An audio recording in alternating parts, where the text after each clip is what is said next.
नमस्कार दोस्तों, मैं एसके सर आपका सेंटर ऑफ एजुकेशन के यूट्यूब चैनल पे स्वागत करता हूँ।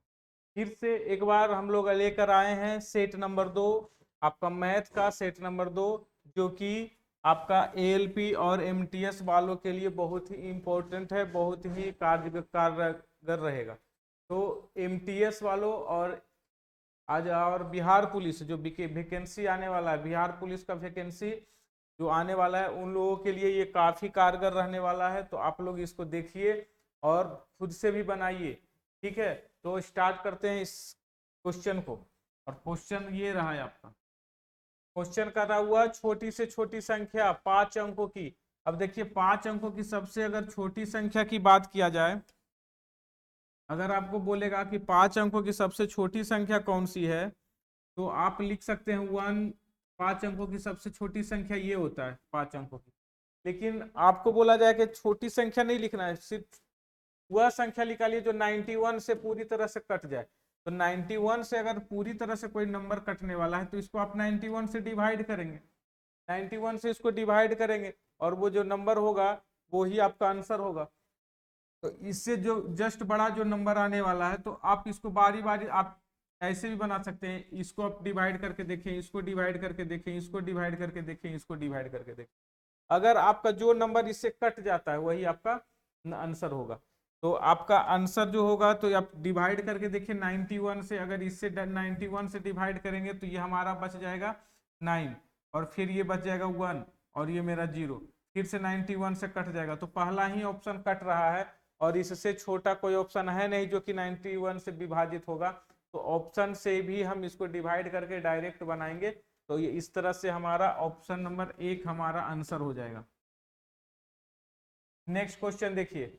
नेक्स्ट क्वेश्चन आपसे कह रहा है वह धनात्मक संख्या ज्ञात कीजिए जिसमें से 20 घटाने पर, देखिए कोई नंबर है, कोई नंबर है, जैसे कोई नंबर 1 से, उसमें से अगर हम 20 घटा देते हैं तो क्या होता है, वह अपने व्युत्क्रम का 295 के बराबर होता है। यानी 2925 के इक्वल होगा कब, जब वो इसके व्युत्क्रम से इसको मल्टीप्लाई कर देंगे।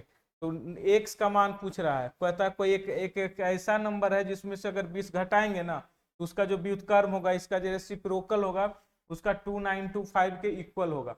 अब यहाँ पर इसको क्रॉस मल्टीप्लाई करके निकालने में आपको समय जाएगा। तो अगर आप यहाँ से ऑप्शन से पुट करते हैं, ऑप्शन 65 अगर पुट करते हैं तो इसका जो वैल्यू आएगा 45।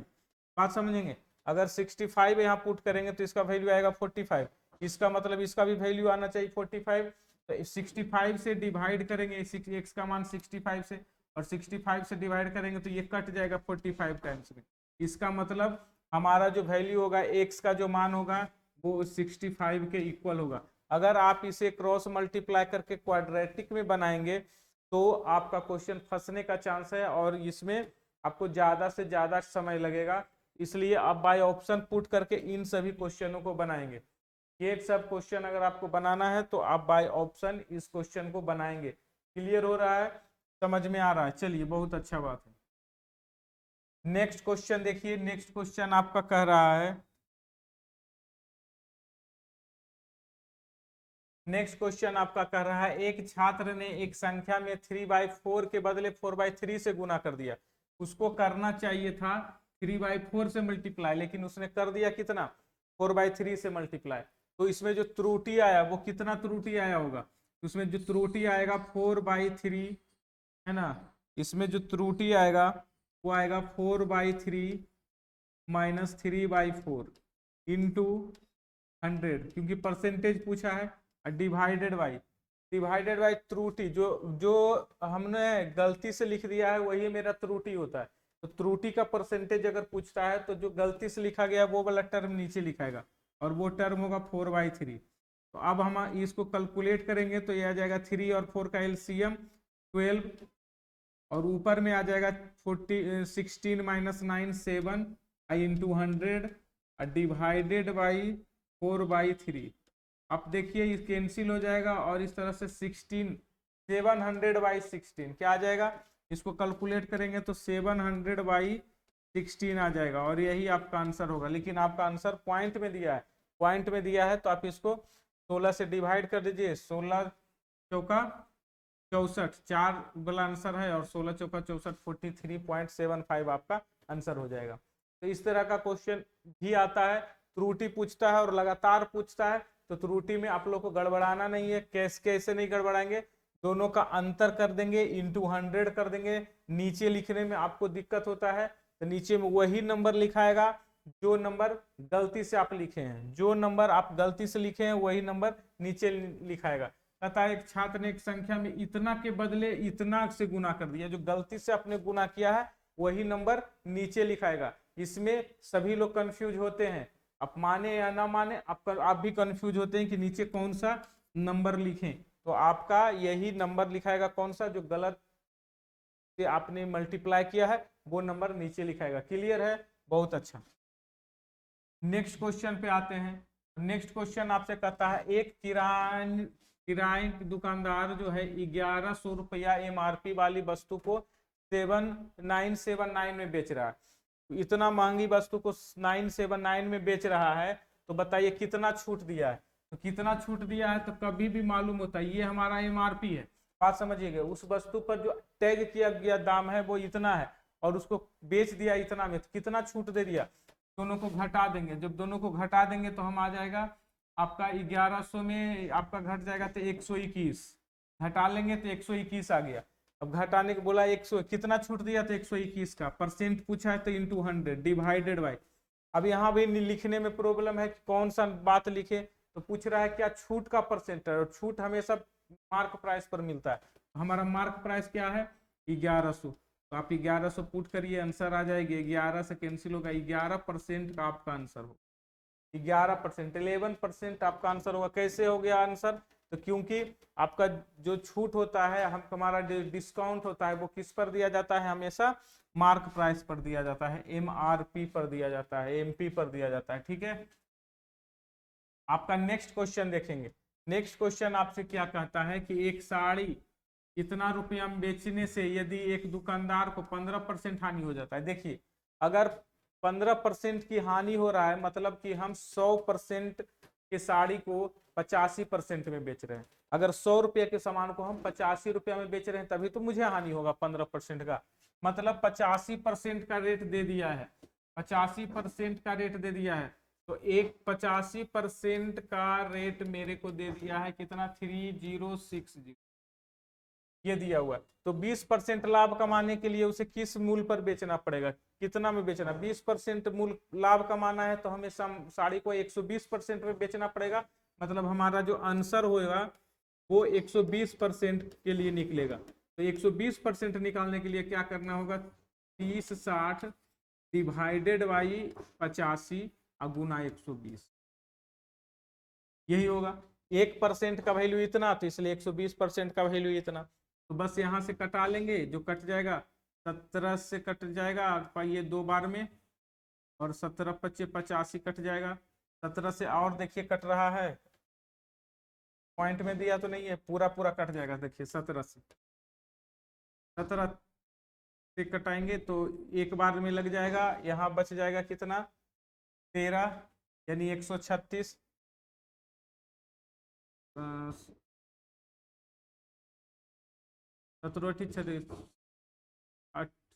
8 बार में, ठीक है। और 18 दूना 36, 36 गुना 120 आपका आंसर हो जाए। 36 गुना 120 जीरो, देखिए 12, 36 गुना 72 का 2, बाकी बच गया 7, और 36 और 7 जो होता है वो होता है 43, 4320 option number C. Option number C multiplication है, मल्टीप्लाई करना है, आपको मल्टीप्लाई आना चाहिए। आपसे कह रहा है 85% का वैल्यू इतना है, तो 120% का वैल्यू क्या होगा, क्यों 120%, क्यों, क्योंकि किसी भी सामान को अगर हम लाभ पर बेचेंगे, 20% लाभ मतलब 120%, अगर 10% लाभ मतलब 110% में बेचेंगे, 10% हानि मतलब 90% में बेचेंगे। कॉस्ट प्राइस ऑलवेज 100% होता है। चलिए, बहुत ही अच्छा क्वेश्चन था, एग्जाम में पूछा हुआ क्वेश्चन। आगे कर रहा है, बहुत ही शानदार क्वेश्चन है, कहता है कितने वर्ष में, आपसे टाइम पूछ रहा है, 16% वार्षिक ब्याज, वार्षिक साधारण ब्याज की दर से 24 रुपया 56 रुपया हो जाएगा। ₹24 जो हो जाएगा, 24 जो हो जाएगा वो बढ़कर हो जाता है ₹56।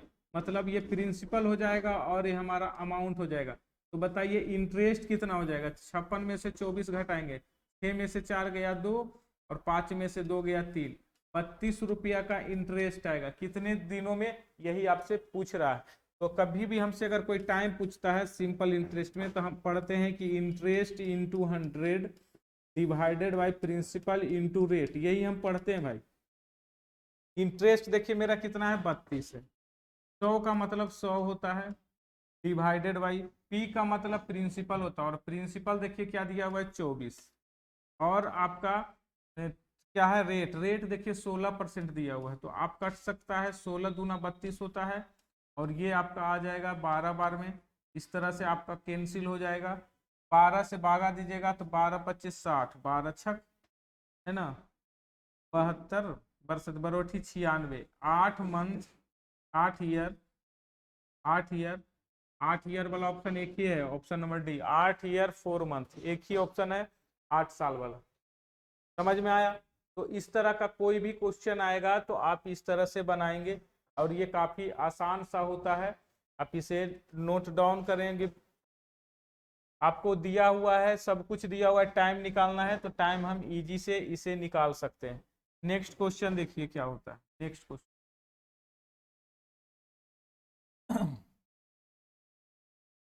नेक्स्ट क्वेश्चन देखिए क्या होता है।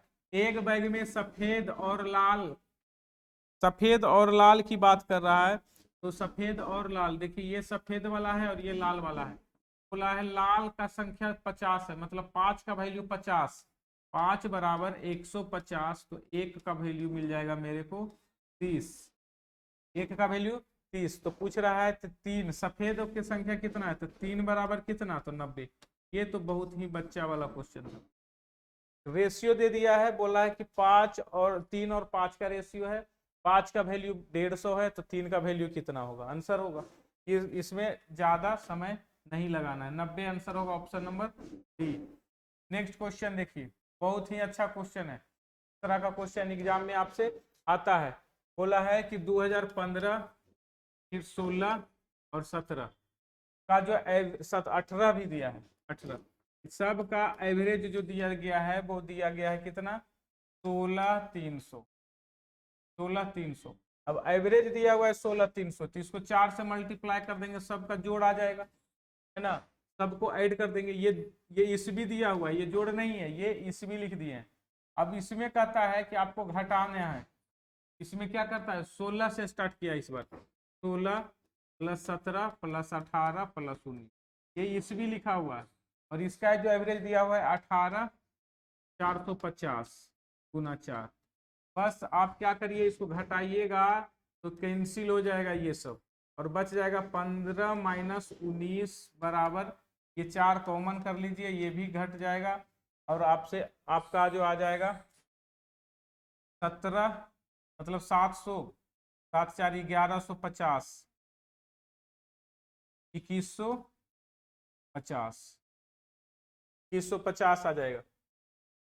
अब ये इसका एक वैल्यू देखिए दिया हुआ है 9,200, किसका वैल्यू दिया हुआ है 9,200, 15 का, और 19 का पूछ रहा होगा, नहीं 15 का पूछ रहा है, इसका पूछ रहा है, और इसका वैल्यू दे दिया है 19 का वैल्यू दिया है 9,200। अब जैसे ही इसको वैल्यू पुट करेंगे तो 15 का जो वैल्यू मिलेगा वो इधर आके ऐड हो जाएगा, आपका ऐड होके जो क्या हो जाएगा, ये माइनस में आता है, तो यहाँ से आ जाएगा, जैसे इधर करिएगा बड़ा बराबर में 9200 माइनस, है ना, माइनस इसको मल्टीप्लाई करेंगे, 0 5 चौका 20, है ना, 21 चौका 84, और 2 86। अब 686 है, इधर 92 है, तो कुल मिला के आ जाएगा आपका 600, और आपका यही आंसर हो जाएगा 600, ऑप्शन नंबर सी, 600 आपका आंसर हो जाएगा। इस टाइप का क्वेश्चन इसमें दे दिया है। वैसे इस टाइप का जो क्वेश्चन एग्जाम में आता है एवरेज में, वो आता है मंडे ट्यूसडे वेडनेसडे, है ना, 3 दिन का दिया रहता है, फिर लिखता है ट्यूसडे वेडनेसडे थर्सडे फ्राइडे, तो इस तरह से आपको देता है। तो आप इस तरह के क्वेश्चन को इसी तरह से 2 इक्वेशन लिखेंगे और उसको घटाएंगे और आपका आंसर आएगा। चलिए, ये सब तो बेसिक क्वेश्चन है, ये सब बहुत आसानी से भी बनता है। एग्जाम में आपका फिक्स है कि यही सब पूछेगा। कहता है देखिए क्वेश्चन कि ए एक काम को 12 दिन में करता है, बी उसी काम को 16 दिन में करता है, और दोनों ने मिलकर 4 दिन तक काम किया। अगर कोई आदमी 4 दिन तक काम करता है तो आप उसको इस तरह से लिख सकते हैं कि 1/12 काम करेगा, 1/16 काम करेगा, और 4, इसका देखिए 12 और 16 का एलसीएम होता है 48, है ना। तो 12 चौका 48 और 16 तिया 48, आपका जो काम हो जाएगा ये कैंसिल हो जाएगा 4 बार में। 12 चौका 48, 12, यहाँ से 4 और 3 7, 7/12 काम हुआ, 7/12 काम हुआ, लेकिन पूछ रहा है कितना भाग शेष रह गया। तो 7/12 काम हो गया, तो शेष कितना रह गया, 5/12, और यही आपका आंसर। इसमें से घटाने के बाद जो नंबर आंसर आएगा वही आंसर है। जितना काम हो गया वो क्या करेंगे, इतना काम हो गया है और इतना काम आपका होना बाकी है, तो यही आंसर है। कैसे लिखे जाएगा, तो ये इस तरह से आप बना सकते हैं, और वैसे रेशियो वाला मेथड से भी आप बना सकते हैं। आगे बढ़ते हैं। कहता है 40 मिनट में एक निश्चित दूरी तय करने के लिए इतना किलोमीटर की चाल। देखिए ये टाइम दिया हुआ है और ये वेलोसिटी दिया हुआ है, तो हम सबसे पहले डिस्टेंस निकाल लेते हैं, और डिस्टेंस बराबर होता है वेलोसिटी इंटू टाइम, और वेलोसिटी आपका दिया हुआ है 64 और टाइम दिया हुआ है 40। अब 40 को अगर हम आवर में बदलना चाहेंगे तो डिवाइडेड बाई 60, ठीक है। अब आप इसको कैंसिल कर सकते हैं, ये 2 बार में और ये 3 बार में, पूरा कैंसिल हुआ नहीं है, पूरा नहीं हो गिरा है, तो 64 से 128/3, ये आपका किलोमीटर में आया डिस्टेंस, ठीक है। फिर से आगे बढ़ते हैं। कहता है अगर इसे 30 मिनट में जाना होगा तो चाल क्या होगा। तो अब मेरा अगर वेलोसिटी पूछेगा तो हम लिखेंगे डिस्टेंस बटा टाइम। तो अब डिस्टेंस कितना हो गया मेरा, 128/3 है मेरा डिस्टेंस, और टाइम क्या है 30 मिनट। 30 मिनट को 1/2 बोलते हैं, तो 1/2 हो जाएगा। 2 ऊपर चला जाएगा तो 256/3, 256/3 आपका आंसर आएगा। 3 से कटाएगा, 8 दिया 24, 16 5, 85 पॉइंट समथिंग आपका आंसर होगा, और 85 पॉइंट समथिंग आपका ऑप्शन नंबर डी है। पहली बार इस क्वेश्चन को जब हम सोल्व किए तो आप समझिए कि क्वेश्चन में एक बोला है कि डी निकाल दीजिएगा, तो डी निकाल लिए पहले, उसके बाद बोला भी निकाल दीजिएगा, तो भी निकाल दीजिए। 85 पॉइंट समथिंग आपका आंसर आ रहा है। समझ में आ रहा है, बहुत ही आसान क्वेश्चन है। 2 से 3 क्वेश्चन और देखिए, ये देखिए बहुत ही लाजवाब क्वेश्चन है। इस टाइप का क्वेश्चन आपको एग्जाम में आता है, आपके मन में क्या आता है, आपके मन में आता है कि इसको रेशनलाइज करेंगे, क्या आता है, रेशनलाइज करेंगे, लेकिन रेशनलाइज से यहाँ बनने वाला नहीं है। देखिए यहाँ पर आपको लगेगा कि कुछ छूट गया, कुछ छूटा भी नहीं है। आप इसको क्या करिए, इसमें से कॉमन जो आ रहा है उसको आप ले लीजिए। एक्स का स्क्वायर कॉमन है, और इसमें अंदर क्या बच गया, x square minus 8x plus 16, ये जो है किसी का होल स्क्वायर है, और वो होल स्क्वायर किसका है, देखिए ये होल स्क्वायर है x-4 का, x-4 का होल स्क्वायर है। अब ये x का मान आप जैसे ही पुट करेंगे, जैसे ही x का मान पुट करेंगे तो ये आ जाएगा 2 + √3 का होल स्क्वायर। ये भाई पुट करेंगे x का मान तो ये आ जाएगा, है ना, -2 + √3 का होल स्क्वायर। जैसे ही पुट करेंगे, अब 4 से कर 4 यहाँ पर x का मान पुट करेंगे और 4 घटाएंगे तो इतना आ जाएगा। अब देखिए यहाँ पर पावर सेम है, तो इसको हम लिख सकते हैं, दोनों का मल्टीप्लाई करेंगे, a + b × a - b करेंगे तो a² - b², मतलब 3 - 4 का होल स्क्वायर। अब देखिए यहाँ थोड़ा शॉर्टकट हमको करना पड़ रहा है, a + b का होल स्क्वायर, a - b का होल स्क्वायर, मल्टीप्लीकेशन में है तो क्या किया, इसका होल स्क्वायर ऊपर लिख दिया, और नीचे वाला हो गया a + b × a - b, तो आ गया a² - b², मतलब कि 3 का स्क्वायर माइनस 4 2 का स्क्वायर, तो 4। इस तरह से हमारा आंसर आ जाएगा -1। -1 का स्क्वायर क्या होगा, -1 का स्क्वायर 1 होता है, और ऑप्शन नंबर सी इसका आंसर, -1 का स्क्वायर 1 होता है। तो आप कॉमन लेके इस क्वेश्चन को बनाएंगे, ठीक है, ये आप कॉमन लेके इस क्वेश्चन को बनाएंगे। चलिए आगे बढ़ते हैं। कहता है दो संख्याओं का अंतर 3 है और उनका क्यूब का अंतर 999 है। तो आप इस क्वेश्चन को बनाने के लिए आप कोशिश कीजिए कि आप उसमें कोई नंबर कर लें। अब 999 जो होगा कोई भी नंबर होगा तो 12 से बड़ा ही नंबर होगा, कोई भी नंबर होगा तो 12 होगा, 11 से बड़ा नंबर होगा, 10 से बड़ा, 11 से बड़ा। तो 12 का स्क्वायर करेंगे तो 12 का स्क्वायर आप लोग जानते होंगे 1728 होता है। 12 का क्यू, सॉरी 12 का क्यू और माइनस 3, देखिए 12 और 3 घटा लेंगे तो 9 आ जाएगा। तो 12 का क्यू माइनस 9 का क्यू करेंगे तो आ जाएगा 12 का क्यू 1728 और 9 का क्यू है ना 729, और ये घटाएंगे तो 999 आ रहा है। इसका मतलब, और देखिए 12 माइनस 3 भी, 12 माइनस 9 3 भी आ रहा है। इसका मतलब हमारा जो दो नंबर है वो क्या है, 12 और 9। तो हमसे पूछ रहा है उनके वर्गों का अंतर क्या होगा, तो 12 का स्क्वायर आपसे पूछ रहा है, 12 का स्क्वायर माइनस 9 का स्क्वायर, 12 का स्क्वायर 144 और 9 का स्क्वायर 81, और इसको आंसर कर लेंगे। 44 में से 20 ऐड कर दीजिए, 64 आ जाएगा, 63 आंसर होगा। 63 ऑप्शन नंबर बी। घटाना है, इसको घटा लीजिए, आंसर आ जाएगा। ए प्लस बी इंटू ए माइनस बी भी करेंगे तो भी हमारा आंसर आएगा। तो इस टाइप के क्वेश्चन को अगर आप नहीं पकड़ते हैं कैसे होगा, आप देखिए कि 3 है, कोई दो नंबर है, अब तो 3 तो किसी का अंतर हो सकता है, लेकिन इतना अंतर लाने के लिए तो कि क्यू का अंतर लाने के लिए बड़ा नंबर लेना पड़ेगा, और बड़ा नंबर वो कौन सा होगा, 10 से बड़ा होगा। तो आप इस तरह के सोच सकते हैं। नेक्स्ट क्वेश्चन देखिए, तथा दो संख्याओं का योग 47 है और उनका गुणनफल इतना है। अब योग 47 है और मल्टीप्लीकेशन, अगर कोई एक्स और वाई नंबर है और उसका मल्टीप्लीकेशन दे दिया है 55, समझिएगा 550, तो वो नंबर क्या क्या हो सकता है, तो भाई 11 गुना 50, 11 पचे 55, ठीक है, तो 11 गुना 50 ये हो सकता है वो नंबर। लेकिन दोनों का जोड़ होना चाहिए 47, क्या 50 और 11 का जोड़ 47 है, नहीं है। तो इसको और दूसरा तरीका से लिख सकते हैं, इसमें से इसका 2 ले आते हैं तो ये 22 हो जाएगा और ये 25 हो जाएगा।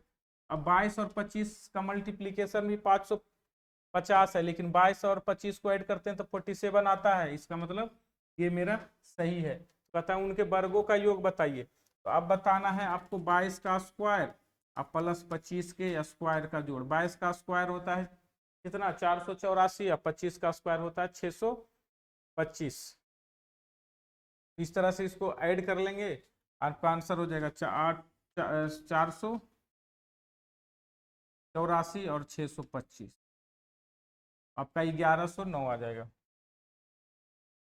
1109 ऐड करेंगे 1100। आपको इस तरह का मल्टीप्लिकेशन और कैलकुलेशन आना चाहिए। लोग कहते हैं कि कैलकुलेशन मेरा ठीक है, लेकिन तुम्हारा कैलकुलेशन ठीक नहीं है अगर आप जल्दी से काम नहीं करते हो तो। चलो नेक्स्ट क्वेश्चन बहुत ही सीधा और साधा क्वेश्चन है।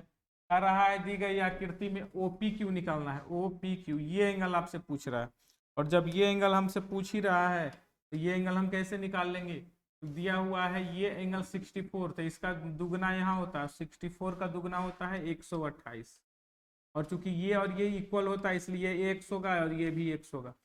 जब हम तीनों कोनों का योगफल 180 डिग्री होता है, उसमें से ये 128 है तो बाकी ये दोनों मिलकर 52 हो जाएगा, और 52 को इक्वल इक्वल बांटिएगा तो 26 दूना 52 होता है, तो ये 26 और ये भी 26। तो आपसे ये क्वेश्चन पूछा है तो आपका आंसर होगा 26।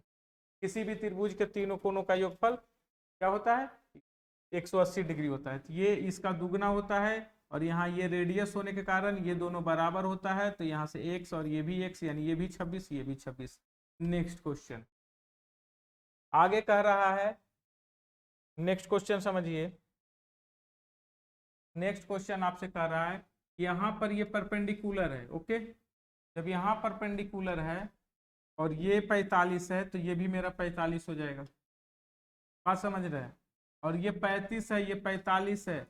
ये जो एंगल पूछ रहा है आपसे एग्जाम में क्वेश्चन पूछ रहा है ये एंगल कितना होगा, तो ये दोनों का जोड़ होता है यहाँ पर, एक्सटीरियर एंगल बराबर sum of both distant interior angle. तो 35 और 45 का जो जोड़ होगा वो हो जाएगा 80। 35 और 45 का जोड़ option number D, exterior angle बराबर ये दोनों का जोड़। ठीक है, चलिए आज का लास्ट क्वेश्चन आप देखेंगे। आज का लास्ट क्वेश्चन अतः एक त्रिभुज के कोण 3, 4, 5 3 4 5 को देखते हुए कुछ लोग लगा देंगे कि समकोण त्रिभुज है, जो कि गलत है। ये साइड का रेशियो नहीं दिया है, साइड का रेशियो दिया रहता तो आप समकोण त्रिभुज कह सकते थे, लेकिन साइड का रेशियो नहीं दिया है। आपसे बोला है कोण का जो रेशियो है, तो कोण में रेशियो दिया हुआ है, तो 5 4 9 3 12, तीनों कोणों का योगफल होता है, तीनों कोणों का योगफल होता है 180। तो 12 से कटाएंगे तो एक का मान आ जाएगा 15। अब बताइए इसका कौन कौन सा हो जाएगा, तो 1 बराबर 15, तो 3 बराबर 45, 4 बराबर 60 और 5 बराबर कितना, 15 5 75। ये एंगल हो गया। किसी त्रिभुज के तीनों कोण अगर 90 डिग्री से छोटा है तो उसको न्यून कोण कहते हैं, और न्यून कोण का मतलब होता है एक्यूट एंगल। एक्यूट एंगल होता है, यही आपका आंसर है, एक्यूट एंगल। आप राइट एंगल 3 4 5 देख के राइट एंगल कर देंगे तो आप गलत हो जाएंगे। ठीक है, बहुत ही लॉजिकल क्वेश्चन था।